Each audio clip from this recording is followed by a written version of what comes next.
Hello friends, आप सभी को नमस्कार।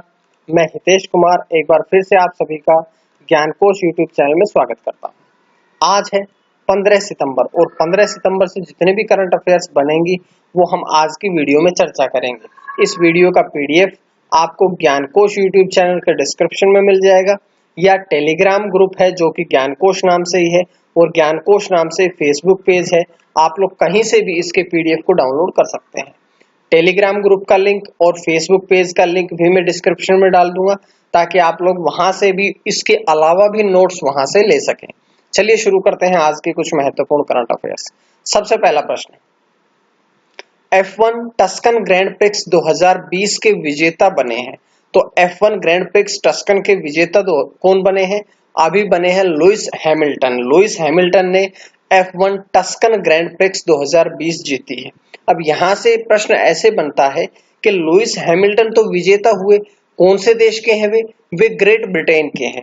लेकिन आपसे ये प्रश्न भी पूछा जा सकता है कि लुइस हैमिल्टन जो है वो कौन सी कंपनी के ड्राइवर है। तो वे मर्सिडीज कंपनी के ड्राइवर हैं। उनके करियर की ये 90वीं जीत है और इस सीजन की अगर हम बात करें 2020 की बात करें तो इस सीजन की ये उनकी छठी जीत है। ध्यान रखिएगा, उनके कैरियर की 90 और इस सीजन की उनकी ये छठी जीत है। अगर दूसरे स्थान की बात करें तो दूसरे स्थान पर वोल्टेरी बोटास रहे हैं।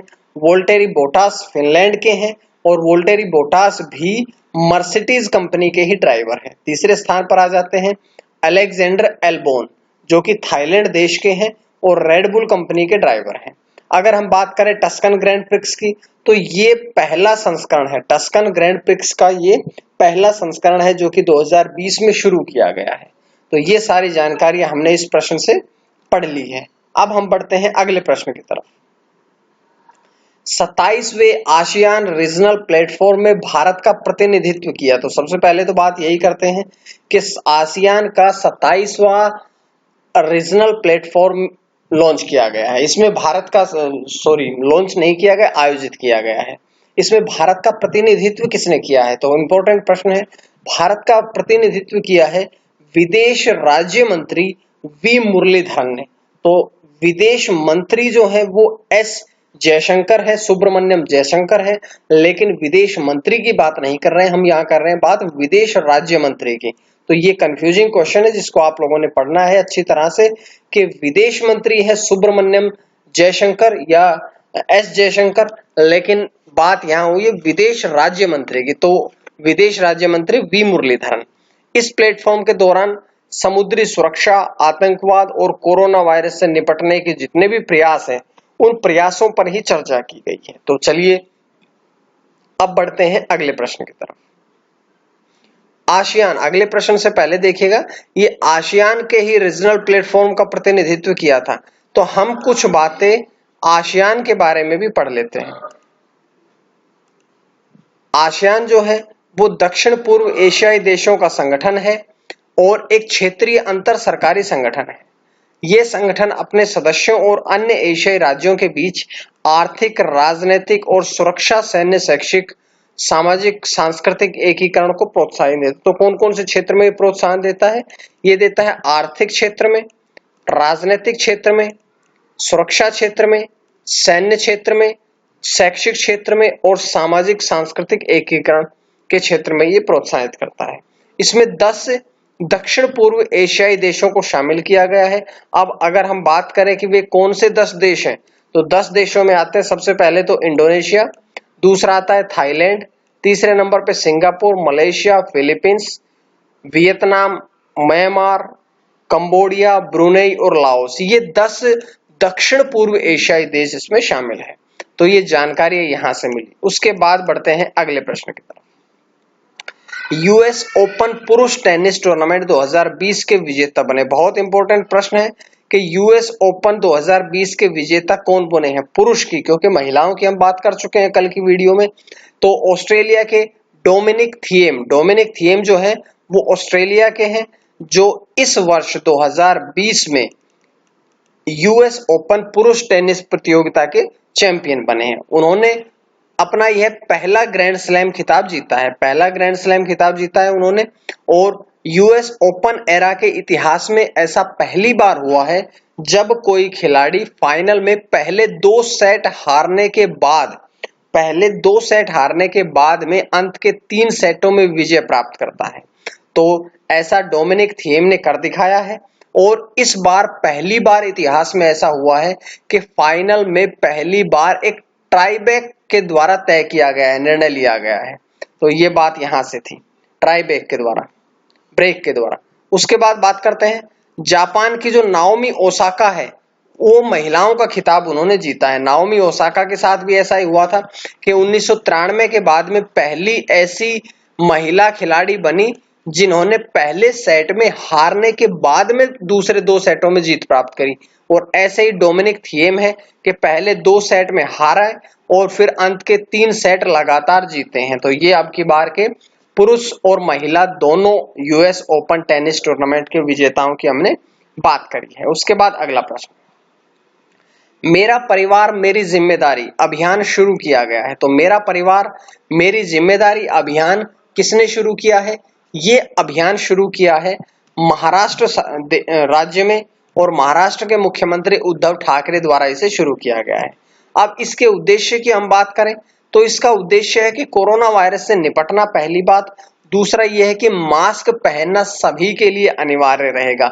अगर सभी व्यक्ति मास्क पहनेंगे तो वे कोरोना वायरस से आसानी से निपट सकते हैं। अब ये महाराष्ट्र में शुरू किया गया है, तो महाराष्ट्र के बारे में कुछ बातें अगर हम पढ़ें तो महाराष्ट्र का गठन कब हुआ था? 1 मई 1960 को। महाराष्ट्र दिवस भी 1 मई को मनाया जाता है। महाराष्ट्र की राजधानी मुंबई है और शीतकालीन राजधानी है नागपुर। महाराष्ट्र में जिले कितने हैं? 36। महाराष्ट्र के राज्यपाल कौन है? भगत सिंह कोश्यारी। महाराष्ट्र के मुख्यमंत्री कौन है?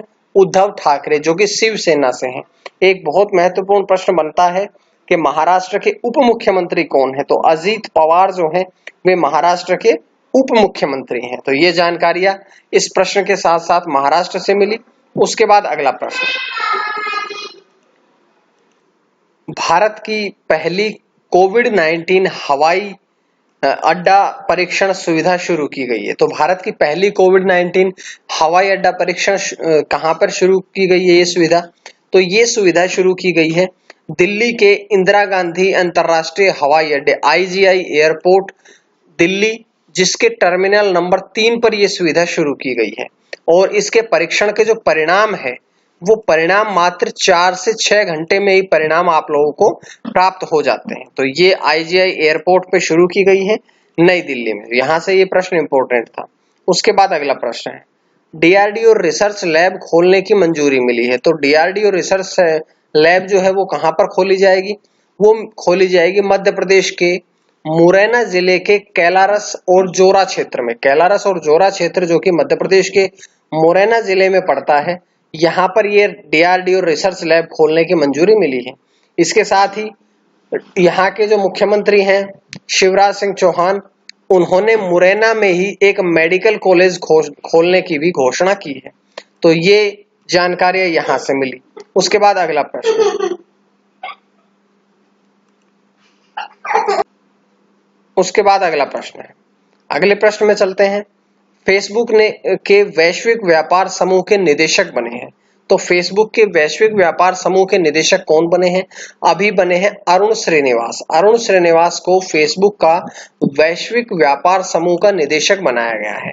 इससे पहले अगर हम अरुण श्रीनिवास की बात करें तो वे ओला कंपनी में थे। ओला कंपनी जो है इसमें थे वे, और ओला कंपनी के मुख्य परिचालन अधिकारी और वैश्विक मुख्य विपणन अधिकारी के रूप में वो वहां पर कार्यरत थे ओला में। लेकिन अब वो फेसबुक के वैश्विक व्यापार समूह के निदेशक बने हैं। फेसबुक की अगर हम बात करें तो फेसबुक की स्थापना 2004 में की गई थी, लेकिन वर्ष 2005 अगस्त 2005 में इसका नाम परिवर्तित करके फेसबुक रख दिया गया था। शुरुआत में जब 2004 में मार्क जुकरबर्ग ने इसकी स्थापना करी तो इसका नाम था द फेसबुक, लेकिन अगस्त 2005 में इसका नाम फेसबुक रख दिया गया। उसके बाद है आज का अगला प्रश्न, जापान के प्रधानमंत्री उत्तराधिकारी के रूप में चुना गया है। तो प्रधानमंत्री का उत्तराधिकारी किसे चुना गया है? अभी चुना गया है जोशीहिदे सुगा को। जोशीहिदे सुगा जो है वे जापान में प्रधानमंत्री के नए उत्तराधिकारी के रूप में चुना गया है। सत्तारूढ़ पार्टी जो है इसके मुख्य कैबिनेट सचिव थे वो, और वे प्रधानमंत्री शिंजो अबे का स्थान लेंगे, जिन्होंने स्वास्थ्य कारणों से इस्तीफा दे दिया गया है। इससे पहले प्रधानमंत्री के पद पर शिंजो अबे थे, लेकिन शिंजो अबे का स्थान अब योशिहिदे सुगा लेंगे और शिंजो अबे की तबीयत खराब होने के कारण उन्होंने इस्तीफा दिया है। उसके बाद है आज का अंतिम प्रश्न। अमेज़न के डिजिटल सहायक एलेक्सा को सेलिब्रिटी आवाज देंगे, तो एलेक्सा को सेलिब्रिटी आवाज कौन देंगे? भारत देश के अभिनेता या महानायक अमिताभ बच्चन जो हैं, वे अमेज़न के डिजिटल सहायक एलेक्सा को सेलिब्रिटी या अपनी स्वयं की आवाज देंगे। ये आवाज 2020 के अंत तक उपलब्ध रहेगी, एक ऐप के द्वारा होगी और वो ऐप पेड ऐप होगी। सभी के लिए ये उपलब्ध नहीं रहेगा, पेड ऐप के द्वारा ही ये आवाज सभी को मिल पाएगी। तो ये थी आज की कुछ महत्वपूर्ण करंट अफेयर्स। उम्मीद है आप सभी को पसंद आई होगी और अगर पसंद आई तो ज्ञानकोश यूट्यूब चैनल को सब्सक्राइब करें और इसका पीडीएफ ज्ञानकोश टेलीग्राम चैनल या फेसबुक पेज से ले लीजिएगा। आज के लिए इतना ही। मां सरस्वती की कृपा आप सभी पर बनी रहे। आप सभी का बहुत बहुत धन्यवाद।